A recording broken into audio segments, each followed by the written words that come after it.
ดีครับวันนี้ก็มาเยี่ยมบ้านใส่พัฒนาคุณสุขมาครับก็ที่มาถามแม่นะครับแนวโควิดนะครับโควิดโควิดก็บ่ได้ไปโรงเรียนก็ที่มาถามว่าลูกเราเห็นอย่างนะครับเอกคนบ้านนี้นะครับ แม่เพิ่นก็มาถามเลยนะครับแม่ลูกใส่เห็นอย่างได้แม่อยู่บ้านนะเฮ็ดอย่างละเฮ็ดกวาดบ้านแดกดน้ำแดซอยงานเวียกอันให้นาแดไปถางหญ้า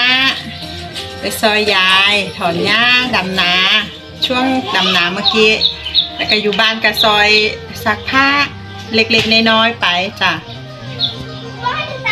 แม่รู้สึกเสียดายที่ลูกหลานซอยแบ่งเบาภาระแม่ก็ดีใจหึก็บ่มีไอแรงของแม่ให้ลูกรังห้วยกดกังเฮียนซักผ้าแค่เหนียวเฮ็ดนะยายรู้สึกยังใส่ที่ลูกหลานแบ่งเบาภาระงานในครอบครัวในครอบครัวก็รู้สึกภูมิใจลูกหลานเราซอยเนาะก็เมนบ่